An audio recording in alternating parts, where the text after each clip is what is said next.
Hello, everyone. Tonight we are taking you far, far from anything resembling comfort right into the endless, bone-dry furnace of an ancient desert.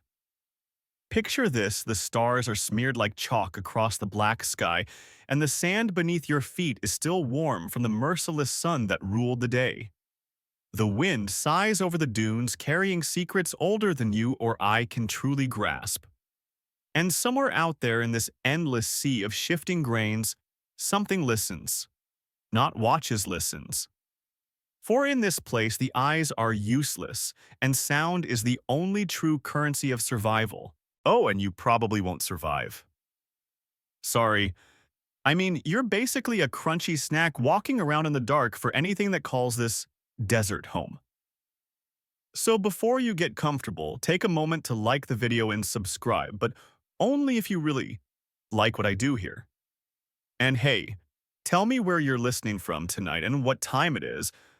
I love knowing where my fellow night wanderers are tuning in from. Now, turn off the lights, maybe turn on the fan for some soothing noise, and let's get started tonight. You shuffle along the edge of a dune, your boots sinking, with that soft crunch that always seems louder at night. The desert stretches ahead endless and empty, except it's not empty, not really. The sand is alive in its own quiet way. It whispers beneath your steps. You pause, realizing that even your breath feels too loud, as if you're intruding on an ancient conversation. Beneath your feet, unseen and silent, a hunter waits. It's a creature that didn't rely on sight like the great cats or swooping birds of prey. No, this predator trusted its ears. It felt the world through sound, through the faintest tremor of sand shifted by prey. A forgotten desert lizard, a master of listening. You crouch, your fingers brushing the coarse grains.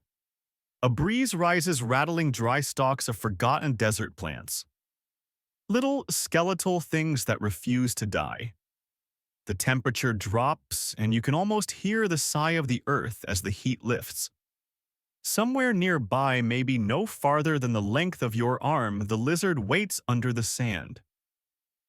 It's motionless, its heart beating slow as the stars crawl across the sky. Historians still debate whether this species was more active at dawn or dusk, whether it was a crepuscular creature or a true night stalker. What they agree on is this: the lizard's anatomy was made for stealth. Its ear openings, large and finely tuned, could pick up the faint skitter of beetles or the whisper of a rodent's tail. It could hear the world better than it could see it. A fact that puts you at a serious disadvantage right now. You take a step and the sand shifts. Somewhere out there, the predator registers the sound. It knows exactly where you are. The desert is its amphitheater, and every noise is a spotlight. Odd fact for you: there's a species of modern desert beetle that can collect drinking water from fog on its back. The ancient desert wasn't quite so generous. Its creatures had to find moisture wherever they could blood sap even the dew that formed for precious seconds at dawn. Your mouth is dry. You taste the dust on the air. You wonder what it must have been like to live as that lizard, to know that survival depended not on speed or strength, but on being quiet enough to hear your next meal before it heard you. You stand still, listening, trying to hear what it once heard. But the desert keeps its secrets. Somewhere behind you, the breeze dies, leaving nothing but the hush of ancient sand. You realize you're holding your breath. Maybe you've disturbed something you shouldn't have. Maybe the desert listens too. The stars shift higher, and the cold creeps in. You pull your jacket tighter, but the ancient lizard had no such luxury. It relied on burrows, shade, and cleverness. You wonder if it's watching you even now, not with eyes, but with that invisible map of sound it built with every grain disturbed. And then you hear it so faint you might have imagined it. A soft scrape, a whisper of movement beneath the sand. You freeze. The desert has many voices, and tonight one of them just noticed you. The scrape comes again, soft as a sigh, and you feel it more than hear it, like the desert itself just shifted beneath your boots. You stay still, heart thudding in your chest so loud it feels like betrayal. Out here, even your heartbeat feels like shouting into the dark. You glance around, but of course there's nothing to see. The predator you've stumbled upon doesn't give itself away so easily. Somewhere beneath the sand, it lies in wait, its body pressed flat against the cool earth, motionless except for the delicate twitch of muscles that adjust its enormous ear openings. You try to imagine those ears, strange and gaping shaped, almost like a pair of small saucers set into the sides of its head, capturing every vibration that trembles through the desert floor. This lizard, long forgotten by all but the most obsessive paleontologists, didn't chase down its prey. It didn't need to. It simply waited hidden beneath a thin crust of sand, letting the world come to it. The faintest shuffle of a rodent's foot, the scratch of insect legs on dry grass, these were as loud as thunder to this ancient listener. Historians still debate whether its ears evolved solely for hunting or if they served other purposes like detecting the low rumble of approaching storms or the footfalls of larger predators. Either way, those saucer-like openings made it the perfect ambush artist. You swallow the dryness of your mouth turning to paste. Every sound you make, your breath, your heartbeat. The faint creak of your boots feels like an announcement of your presence. And somewhere beneath the sand, the lizard marks your location, cataloging each noise with eerie precision. Now, here's a strange aside for you. Did you know there's a frog in modern Australia that buries itself during droughts and survives for years? In a state of suspended animation, humans have actually dug them up by accident, thinking they were stones. The desert lizard's patience was much the same. It could lie unmoving for hours, days, even conserving energy, waiting for the right sound. The wind picks up again, rattling a stand of brittle grass nearby. You listen harder, trying to pick out the predator's movements. But all you hear is the desert's low murmur, the endless shifting of sand, the soft rustle of withered plants. The lizard is out there, you're sure of it. And it's listening. You crouch low, brushing your hand across the sand. It's cool now, the heat of the day finally bled away into the endless sky. You try to imagine what it would feel like to live by sound alone, to close your eyes and build a world from echoes, vibrations, the subtlest tremors of life passing by. It's no wonder the lizard's eyes were small, nearly useless in the dark of night or the blinding glare of midday sun. Its world was one of whispers, not sights. There's another scrape closer this time. You can't help but tense. You know it's small. This isn't some monster out of a horror film, but the quiet makes everything feel bigger, more dangerous. You half expect the sand at your feet to explode upward in a shower of grains as the predator strikes. But no, the lizard is patient. It's gauging, waiting for the perfect moment, the perfect sound. Its prey is likely no more than a few feet from you. A mouse or a beetle perhaps moving unwisely in the moonlight.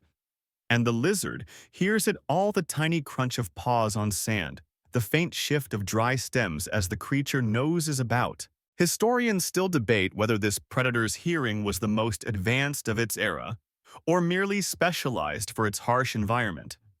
But there's no debate about the results. It thrived where others failed, mastering the deadly quiet of the dunes. And you standing there feel like an intruder in its domain. The desert is too vast, too old, and you are too loud. You feel your own pulse in your ears, drowning out the delicate symphony of the night. A soft chuckle escapes you because isn't that just typical?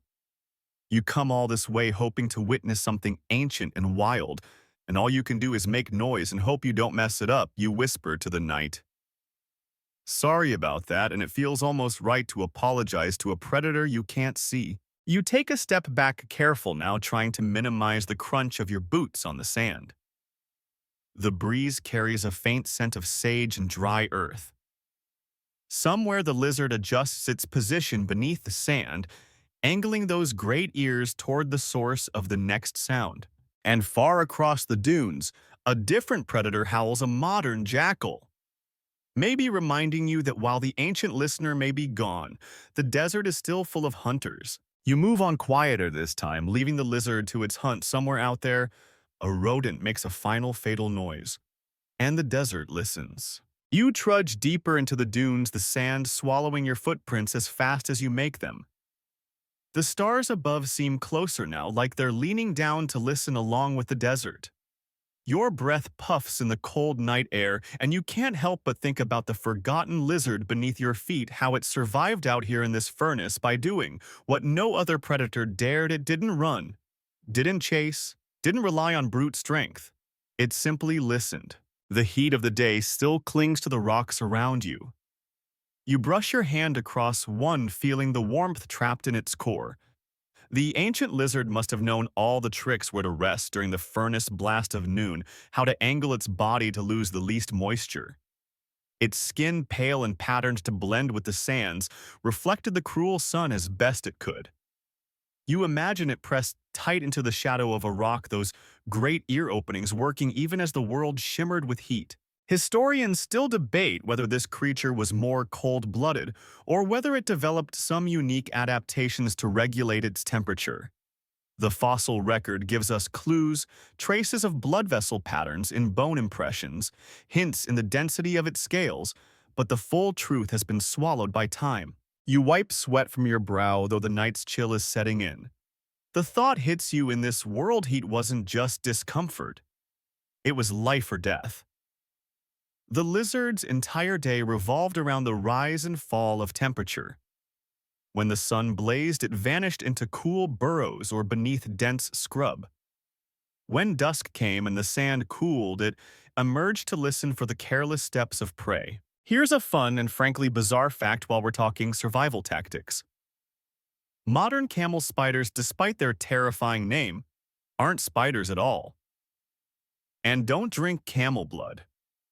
But they do use the desert's heat to their advantage, chasing shadows to stay cool as they hunt.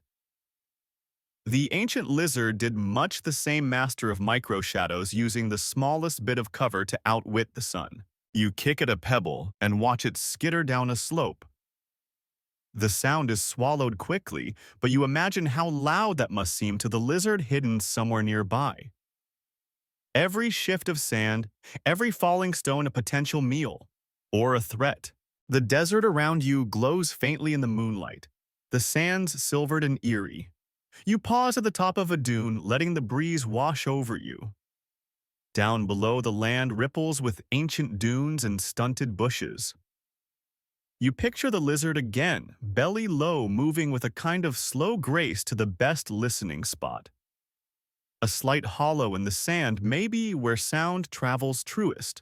Historians still argue over what ultimately shaped this creature's hunting style. Was it the environment that forced it to develop such incredible hearing, or did some ancestral quirk give it the edge first, letting it dominate a niche no one else could? Either way, its legacy is one of quiet triumph over a brutal land. And you standing here now feel like you've stumbled into a memory the desert hasn't shared in a long time. The wind shifts, carrying with it a dry, cracked scent, ancient dust older than bones. You laugh quietly, shaking your head. I bet you had no idea your biggest threat tonight would be a sweaty human with loud boots, you murmur to the night. The desert, as usual, says nothing back. A flicker of movement catches your eye, something small darting between shadows. Maybe a mouse, maybe a beetle. Either way, it doesn't last long. You can almost feel the air tighten as the lizard below locks on to the sound. No need for sight, no need for speed, just precision, patience, and ears that made the desert speak its secrets. And as you start down the dune, careful where you step, you swear the sand beneath your boots hums with the ancient rhythm of predator and prey. The night deepens, and with it comes a sharper cold. You pull your jacket tight, but the desert's chill seeps through anyway, as if the air itself is determined to remind you who's in charge here. Your boots crunch softly as you descend another dune, the grains slipping and hissing beneath your weight. Somewhere out there, hidden just beneath the surface, the lizard listens. You pause beside a patch of scrub, its brittle branches casting spidery shadows in the moonlight. The silence is nearly complete now. No birdsong, no insects buzzing, just the low murmur of wind over sand. The kind of quiet that feels ancient, untouched, like you've stepped into a world that forgot time long ago. Beneath this silence, though, is tension. The forgotten lizard lies still, its body buried shallow beneath the sand, nostrils just above the surface, ear openings tilted to catch every vibration. The cold doesn't bother it. In fact, it welcomes it. The drop in temperature means prey is on the move, tiny rodents, insects, all of them venturing out from their daytime hiding spots. Historians still debate whether the lizard's nightly hunts were solitary by nature or if during certain seasons they tolerated each other's presence in overlapping territories. The fossils don't tell us everything, but what they do show those deep impressions where ear bones once were, paints a picture of a creature so attuned to its environment that it barely had to move at all to succeed. And that's the strange magic of it. You stand there, heart thudding in your chest, listening as hard as you can and hear nothing. But to the lizard, the night is alive. The scratch of a beetle's leg, the faint crumble of a rodent's burrow collapsing inward, these are like fireworks to its finely tuned senses. You shift your weight, and the sand sighs beneath your boots. You wince at the noise. Somewhere, the lizard adjusts its position, its entire world mapped out in the vibrations of the desert. Odd fact for you kangaroo rats, which still roam some modern deserts, can survive their entire lives without ever drinking liquid water. They get all they need from seeds. The ancient lizard's prey probably pulled the same trick which made every captured meal not just a source of nourishment but of precious moisture. You glance at the moon, high and stark above, and imagine the scene beneath your feet. The lizard, motionless but alert, feels a tremor. A rodent perhaps scurrying too close. The predator shifts a fraction, angling its body to intercept the sound source.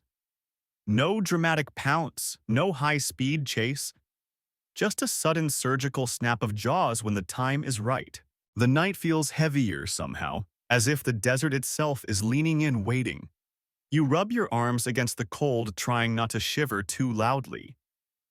The sand whispers around you, and for a moment, you think you hear it, a faint scuffle beneath the surface. Maybe the lizard, maybe its prey, or maybe just the dunes settling as they've done for millennia.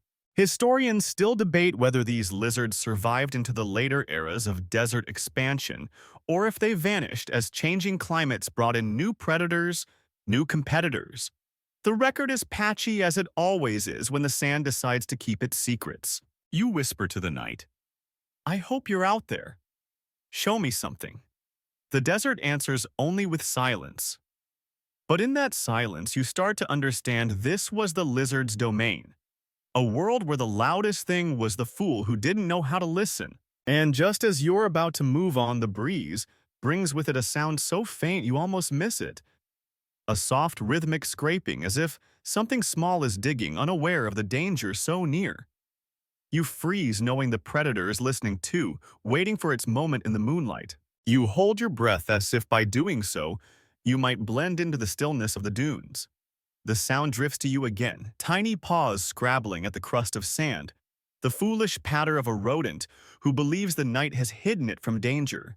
But beneath your feet, the ancient lizard hears it all, buried shallow. Its ear openings wide, it calculates with an eerie patience. Every scratch, every tremor in the ground builds a precise map of where the prey is, how fast it moves, how soon it will make the fatal mistake of coming too close.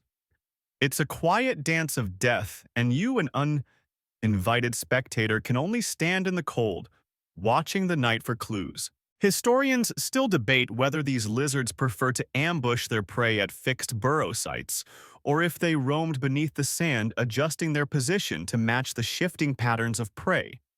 The fossilized impressions suggest both possibilities, as if the creature's strategy was as flexible as the dunes themselves. And then it happens. A sudden sharp snap beneath the sand. A burst of movement so quick it almost doesn't register. The surface trembles for just a second, a puff of fine grains rising like smoke. The lizard has struck jaws, closing on its unsuspecting victim. No dramatic struggle, no drawn-out fight. Just swift, precise death. You exhale, realizing you'd been holding the breath so long it hurt. The desert resumes its hush as if the brief violence had never occurred. Somewhere hidden by the sand, the predator swallows its prize bones, fur, all of it, a meal that will sustain it through the long cold hours of the night. Odd fact for you, did you know? Modern horned lizards can shoot blood from their eyes as a defense against predators. The forgotten desert lizard didn't need such dramatic tricks. Its defense was in its stillness, its invisibility, its mastery of sound. You step carefully now, humbled by the display. Every grain of sand seems to echo beneath your boots, and you feel like the loudest thing for miles. The lizard, meanwhile, sinks back into its hiding place, ears still alert, ready for the next careless noise. The moon climbs higher, painting the dunes in silver light. You move along, wondering how many of these predators once hunted here, how many soft snaps of jaws once punctuated the desert's endless night. Historians still argue whether this lizard vanished because of competition from new predators, or if changing climates robbed it of the prey it depended on. Some suggest it simply faded as its environment shifted beyond what even its extraordinary ears could master. But tonight, in the silence that follows the kill, you could believe for a moment that the lizard still rules the dunes. Patient and perfect listening for the next fatal mistake. You move on your steps quieter now, as if the desert's lesson has finally sunk in. Each grain of sand beneath your boots feels sacred, part of a vast tapestry that the forgotten lizard once read like a book. The night seems even more silent than before, as though the dunes themselves are waiting for you to disturb them again. And then your foot catches on something hard, half buried at the edge of a low rise. You kneel, brushing aside the cool sand, and there it is, a fragment of bone, bleached and cracked by centuries of sun and wind. You trace its edge, the shape unfamiliar, the texture gritty under your fingers. Could it be a fossil remnant of one of those long-vanished listeners? Historians still debate whether the fossil traces of these creatures have been properly identified or confused with the remains of other desert dwellers. The shifting sands bury and reveal bones at will, making certainty a rare commodity out here. But as you hold that fragment, you feel certain, at least in your heart, that you've stumbled onto a piece of that forgotten world. The dunes around you seem to hum with history. You imagine the scene, countless generations of these lizards, each one listening, hunting, surviving in a landscape that gave nothing for free. The fossil in your hand is just a whisper of that time, a hint of the mastery that once ruled these sands. Odd fact, desert sands can actually preserve things remarkably well. Ancient tools plant seeds, even footprints have been found beneath dunes perfectly intact after thousands of years. The sand's constant motion is both destroyer and protector, hiding history until the winds decide to give it up. You glance out over the desert, and it strikes you how many secrets lie just below the surface, waiting for a lucky shift of the wind or a wandering human's boot. The forgotten lizard story, like so many of the desert's tales, is written in fragments scattered beneath the dunes. You rise, brushing sand from your hands, and slip the bone fragment gently back where you found it. The desert, you sense, prefers its stories left where they fell. Historians still argue whether these lizards truly dominated the forgotten deserts, or if they were merely one of many specialists eking out a life in a brutal land. But as you stand beneath the vast sky, you can't help but feel they deserve the title patient, kings of a kingdom built on sound. The breeze picks up again, and with it comes the faintest scent of dry sage, ancient dust, and mystery. You move on. The bones wait, lingering in your memory, if not your pocket, and the desert swallows your footprints as if you'd never been there at all. You shuffle along the ridge of a dune, glancing back at where the bone fragment rests beneath its thin blanket of sand. The desert seems to watch over it, keeping its secrets as it always has. But your thoughts are heavy now, not just with the forgotten lizard's mastery of sound, but with its disappearance. What happened to such a perfect predator?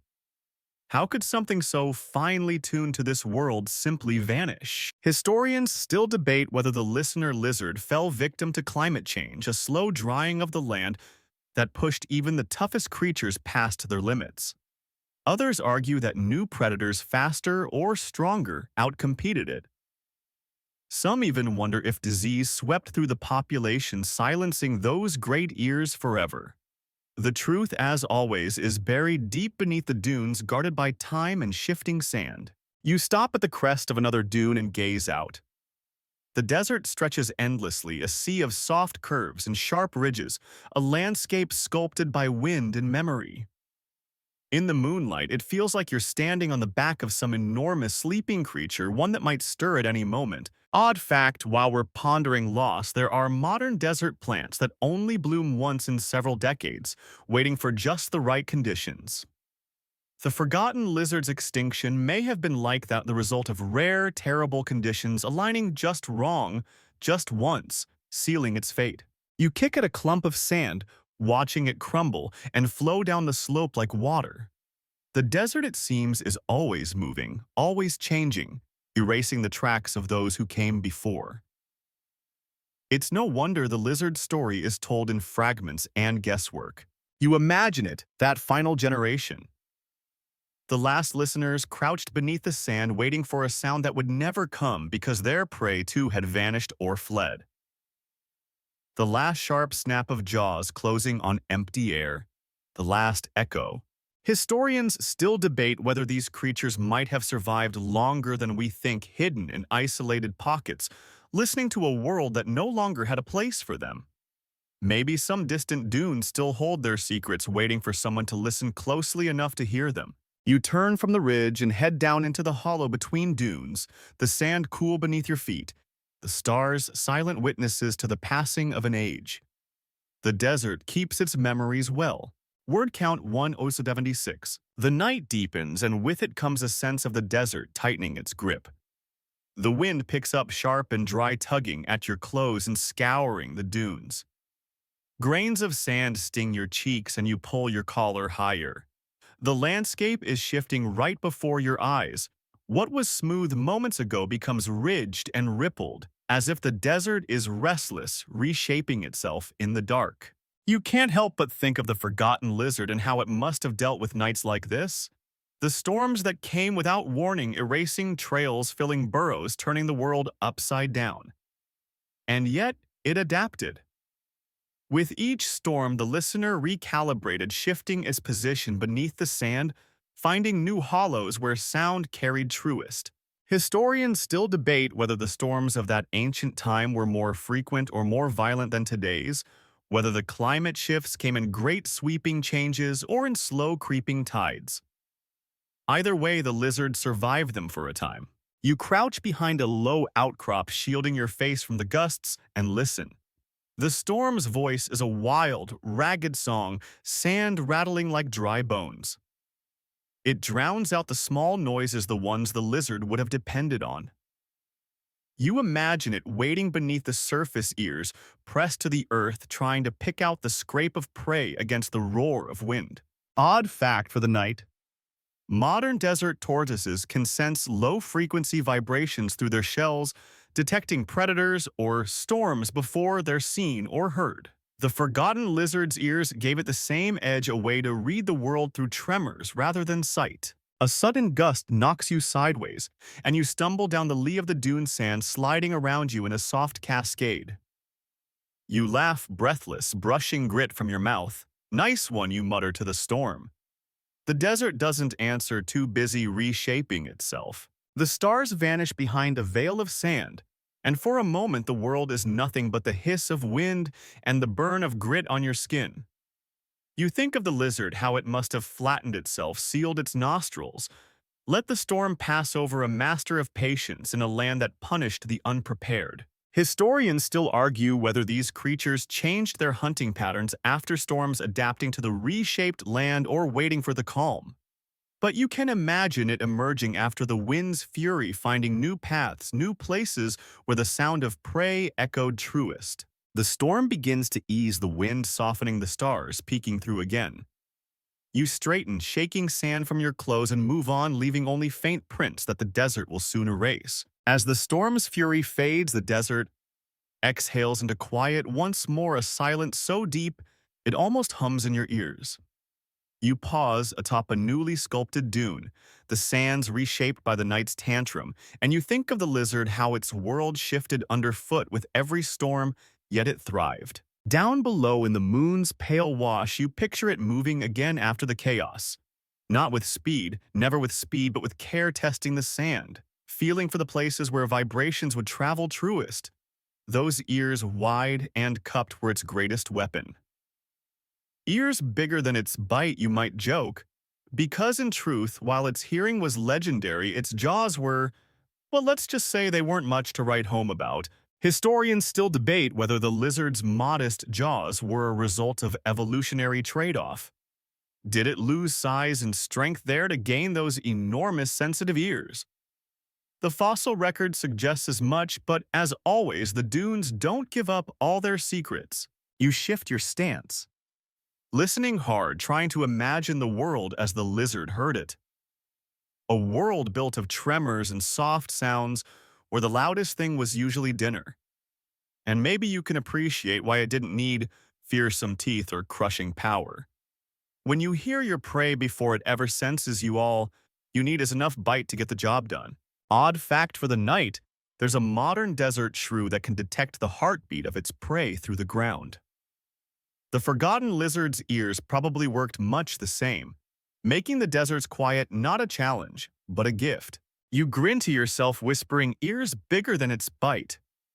I feel you, buddy. The wind picks up again, gentler this time, carrying the scent of dust and sage. Somewhere out there, the lizard would have heard everything. The settling dunes, the cautious steps of a rodent, even your boots crunching far too loud for comfort. Historians still argue whether this lizard strategy was its ultimate strength or the very thing that doomed it when the world changed. Too specialized, perhaps. Too tied to a world of silence that wouldn't last. You move on the sand, cool beneath your boots, the stars watching, as you follow the imagined path of the desert's greatest listener. You climb down the slope of a dune, the sand soft and yielding beneath your feet, and find yourself in a hollow where the wind can't quite reach. Here, the night air is still, and the stars shine down like cold fires. You pause, letting the quiet wrap around you, and think about another kind of stillness, the stillness of the listener lizard during mating season. This predator, for all its mastery of the hunt, had to switch gears when the time came to pass on its legacy.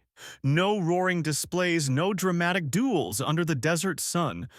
The lizard's courtship was as quiet as its hunt, subtle vibrations, soft rustles, small movements that spoke volumes to the right ears. Historians still debate whether these lizards used low-frequency calls that could travel through sand, or whether their mating dances were purely about movement and vibration. Fossilized trackways give us hints, parallel marks where two lizards might have circled one another, shallow impressions where a male pressed low to impress a watching female. But beyond that, the details are lost to the dunes. You crouch low, brushing your hand across the sand, imagining those soft, careful rituals. The male flattening himself, spreading those great ear openings wide. Not to listen this time, but to show, see how large I am, see how finely tuned I am to this world. And the female perhaps testing him not by sight, but by the subtle sound of his steps, the gentleness of his movements. Odd fact for tonight, there are modern desert spiders that sing to their mates by drumming their legs on the ground. The forgotten lizard's courtship may have been just as musical, though silent to ears like ours. The wind stirs again, and you rise, dusting sand from your hands. The night feels softer now, as if the desert itself remembers those quiet dances. You smile, thinking how even both in the harshest places, life finds a way to be tender. Historians still argue whether these mating rituals helped the lizards survive longer in the changing desert, or if they made them vulnerable, distracted during those crucial moments. But as you move on through the dunes, you can almost see it, two shadows circling in the moonlight, listening to a song only they can hear. The dunes stretch out before you, silvered and soft under the moonlight, and you follow a narrow path where the wind has scoured the sand down to hard, packed earth. Here you imagine the forgotten listener lizard moved with even greater care. Not because of the terrain, but because of what else shared these ancient hunting grounds. For the desert was never the lizards alone. Other predators roamed here, creatures faster, stronger, more aggressive. Snakes that struck without warning, raptors that swooped from the skies, even larger lizards with jaws built for crushing rather than precision. The listener had rivals, and to survive it had to be as skilled at avoiding conflict as it was at catching prey. Historians still debate whether these lizards had territories they defended or if they simply slipped between the domains of their deadlier neighbors, relying on stealth rather than strength. The fossil record leaves us only scattered clues. A tooth mark here, a half-crushed skull there, hints of ancient battles or narrow escapes. You pause at a dry ravine where the sand has fallen away, exposing rock and bone tangled together. You crouch, tracing a groove in the stone that might have been worn by countless claws, or perhaps by nothing more dramatic than wind and time. Still, it feels like a scar, a memory of a place where predator met predator. Odd fact, did you know that modern desert foxes have been observed trailing behind larger animals just to scoop up what's left behind? Perhaps the forgotten lizard did something similar, following at a safe distance, listening for the sounds of a kill and swooping in for scraps. You move carefully along the ravine, your boots quiet on the hard ground. The moonlight catches on a fragment of bone, and you think of those ancient rivalries, the silent wars waged in the dark. The listener didn't fight. It endured. It survived by knowing when to stay hidden, when to slip away, when to let the louder hunters have their moment. Historians still argue whether that strategy helped it outlast its competitors or doomed it to fade quietly as the desert changed around it. But here, in the stillness of the night, you can almost hear the echoes of those long-vanished hunters and the soft, patient breath of the listener beneath the sand. The night air grows colder as you follow the curve of the ravine, your breath misting faintly in the moonlight. The dunes beyond look like frozen waves, each one holding 1,000 silent stories. And in the hush, you think of thirst, the predator's other great enemy. The listener lizard, for all its mastery of sound and shadow, still had to find water in this unforgiving land. And not just for itself, but for the delicate balance of moisture that kept its prey alive. Without water, the rodents and insects it hunted would vanish, and the listener's great ears would fall silent for good. You picture it nose to the sand, listening for the faintest trickle of hidden water. A rare spring seeping through a crack in the rock. The soft burble of water trapped beneath a dune after a rare desert storm. The lizard's world was one of sound, and water had its own voice, a promise of survival whispered beneath the ground. Historians still debate whether these lizards followed migrating prey to water, or whether they had their own secret sources they returned to again and again. The fossil sites suggest they lived close to ancient waterholes, but whether they depended on them or merely took advantage of them is a question the sands have yet to answer. You crouch at the edge of a hollow where a storm might once have left a shallow pool. The ground is cracked now, dry as bone, but you can almost hear the imagined drip of water in the dark, the soft lap of a thirsty lizard's tongue. Odd fact for the night, there's a beetle in the Namib Desert that collects water by standing on a dune with its back to the fog, letting droplets form and run down into its mouth. The forgotten lizard may not have had such a trick, but its ears were just as clever, guiding it toward what little water the desert offered. You rise your boots, crunching softly as you move on. The dunes whisper behind you, and somewhere the imagined predator listens, still thirsty, patient, always waiting for the sound of survival. Historians still argue whether the changing climate dried up those hidden waters too quickly for the listener to adapt, or whether it was competition for that precious resource that finally silenced the desert's greatest listener. But tonight, in the hush that follows your steps, you can almost believe that the lizard still waits for the next trickle of life to call it forth from the sand. You climb a low ridge, the sand soft beneath your boots, and pause at the top to look out over the vastness before you. The moon has sunk lower, casting long, deep shadows across the dunes. Somewhere in that silence, you imagine the youngest of the listener lizards emerging from their burrows, for the first time their wide ear openings twitching at every sound. Juveniles unskilled and unsure, learning to hear the desert's language. You can almost see one now, a little thing not yet as practiced as its elders, freezing at the wrong noises, lunging at shadows confusing the breeze for the shuffle of prey.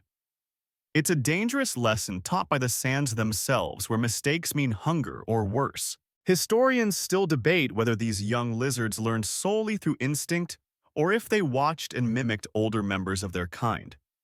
Some fossil sites show groups of tracks that suggest families or small clusters, but whether those were hunting packs or just coincidence remains a mystery. You crouch brushing the sand with your fingers, imagining a juvenile's first clumsy attempts at the silent hunt.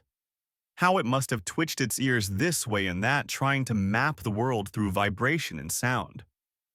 How it must have startled itself over and over until at last the patterns became familiar and the desert began to speak its secrets. Odd fact, modern baby crocodiles call to their mothers from inside the egg, coordinating their hatching through sound.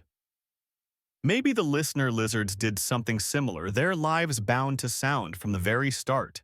You move along the ridge, picturing a young lizard pausing as you do now, feeling the hum of the desert beneath its belly. It listens, waits, learns. The patient craft of survival passed down not through voice or vision, but through the shared experience of hearing the world breathe. Historians still argue whether this slow education helped the species persist longer than it might have, or whether it left the young too vulnerable, too slow to master the art of the silent hunt in a land that demanded perfection. But as you stand here wrapped in the desert's hush, you can almost feel the heartbeat of a young listener waiting for the world to reveal itself one sound at a time. The first hints of dawn brush the horizon, painting the desert in soft bands of silver and rose. You walk now in the liminal hour where the night's silence begins to break, and with it, the memory of the listener lizard seems to slip farther from reach. The dunes around you glow with gentle light, and for a moment the world feels hollow, as if something essential has been lost. You imagine the last of the listeners, the final echoes of a species that once ruled these sands through patience and sound. The last lizard crouched beneath the surface, ears wide, waiting for a world that no longer spoke to it. The prey had thinned, the waters dried the sounds that once meant life, now absent from the desert's song. Historians still debate whether these final survivors lingered longer than we think, hidden in remote corners of the shifting dunes, or whether their end came swiftly as the balance tipped too far. The truth is buried too deep for easy answers, lost beneath layers of sand and time. You pause at the edge of a shallow basin where the wind has carved delicate ripples in the dust. The basin seems to sigh beneath the rising sun, empty and still. It's easy to believe that once this was the stage for the listener's last hunt, the place where the final jaws snap shut on a meal that would not be enough. Odd fact for your morning walk, desert sands can sometimes sing a deep humming tone created when millions of grains shift just right.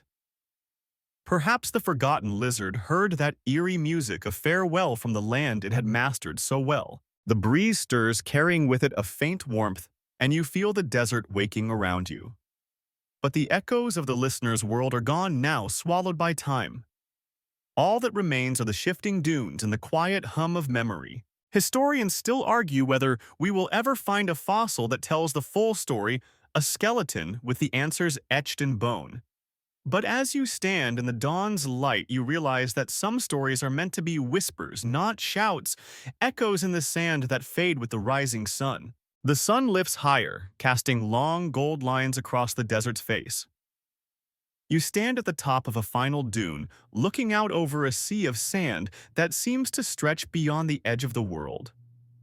The breeze is warm now, carrying the faint, sweet scent of sage and dry earth. You close your eyes for a moment and let the desert speak not in words, but in its own ancient, patient rhythm. Here where the dunes ripple like waves frozen in time, you can almost hear them, the faintest echoes of those forgotten listeners. The lizard that once ruled these sands not with speed or strength, but with silence, precision, and the art of listening. In the hush of morning, you imagine it still hidden beneath the grains waiting for a sound that will never come again. Historians still debate whether modern deserts remember in some way, whether the shifting sands protect traces of these lost hunters, waiting for the right wind or wandering eye to uncover their secrets. Perhaps the answers lie beneath your feet, now just out of reach, guarded by the land itself. Odd fact to close our journey.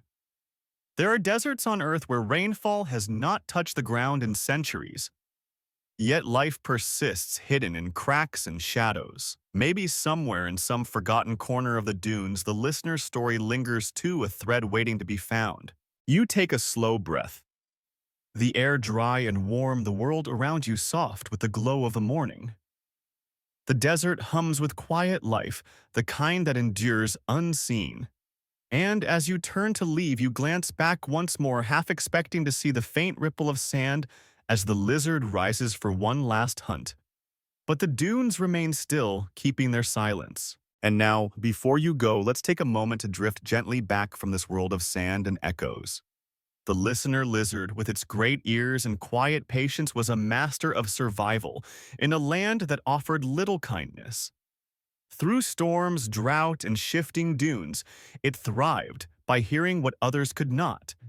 And though time has hidden its tracks, the memory of its mastery lingers in the whispers of the desert wind. So the next time you find yourself in a quiet place, maybe on a sleepless night, maybe under the stars, close your eyes and listen. You might hear the faint echo of a world that once was, where a forgotten predator ruled not with teeth or claws, but with the simple, powerful gift of listening. Good night, everyone.